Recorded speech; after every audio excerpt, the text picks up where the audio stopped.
Gregg from Soldier On. I'm the Social Connection Programs Officer and I facilitate all the activities and social connection volunteering projects. And today we're actually down in Portsea and we're going to do a snorkelling activity and out to visit the fur seals.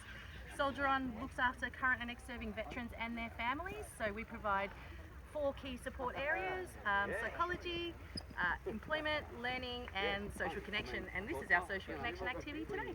All right, thank you very much, Sandy. This is one of 2 disappearing guns that they had here.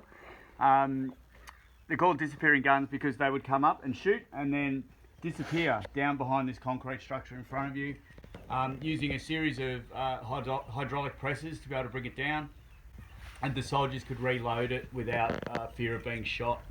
So yeah, these guns were integral in the defence of Melbourne in the late 1800s. A lot of people call this a World War I fort. It was disbanded halfway through World War I. It was built for the defence of Melbourne after the gold rush.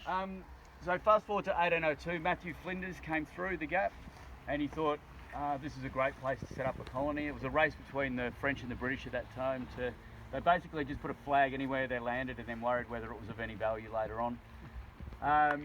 So the following year in 1803, they set up the first settlement in Victoria, which is at Sorrento, which was, see that rock formation over there?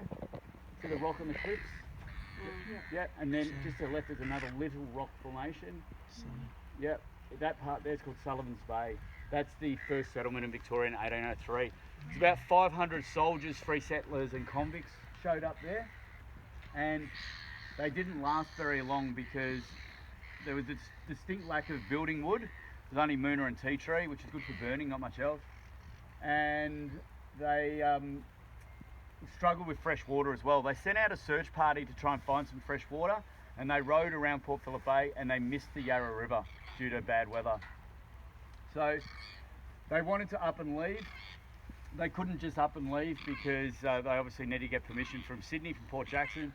So they sent 8 blokes to walk through the bush to Sydney, which is a mixture of officers and convicts, and a group as a backup plan of 8 blokes in a rowboat to row to Sydney, smaller than Red Rover.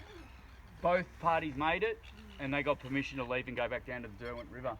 Before they did, the conditions were so bad that 26 convicts, there was about 297 convicts, 26 of them, about 1/10 of them escaped into the bush. 21 of them came back, 5 of them never came back. Anyway, by about 1870, Melbourne was the richest city, or one of the richest, if not the richest city in the world. Its gold stocks were huge, its population was booming, and there was credible evidence that Melbourne was going to get invaded by the Russians. There'd just been a war between England and Russia called the Crimean War. There was unrest with the American Civil War going on at the same time. And they had some guns at Point Nepean on the left hand side there, and Fort Queenscliff over here, and they were these disappearing guns, and the idea being that they would shoot to stop enemy ships coming in. But the guns had poor range and poor accuracy, so they wanted a backup plan. So what they did is they decided to build a place called Pope's Eye, which is over towards Queenscliff a bit, or it's halfway between Queenscliff and Portsea, but it's in a line with Queenscliff from here. It's made out of the same bluestone from here. All this bluestone was mined down in Colac and brought up from by Bullock and Dray to Queenscliff. Some of this Queenscliff was brought from some of this bluestone was brought from Melbourne for South Channel Port, and they started throwing it over the side on what are natural sand spits. So we can stand up the back out over here for about 2 kilometres. It's very, very shallow. So they started building everything. Pope's Eye, for 5 years they dropped boulders over the side, and then the gun technology got better. You guys are all involved in the armed forces one way or another, aren't you? So you understand when I'm talking about rifling, what rifling is.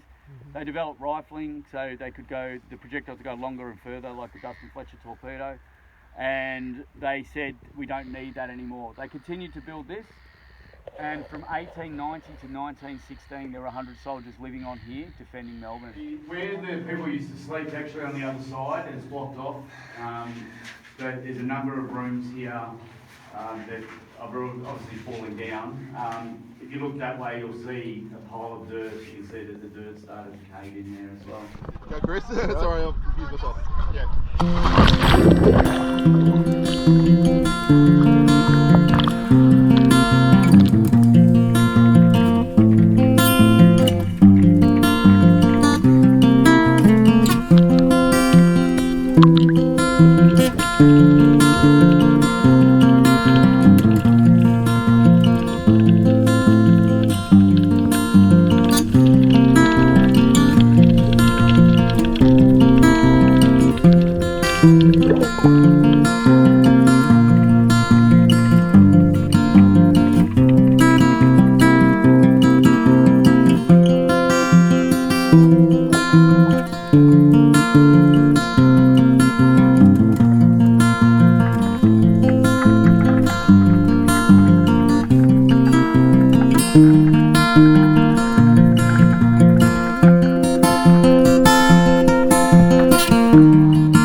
Go for a swim with the seals.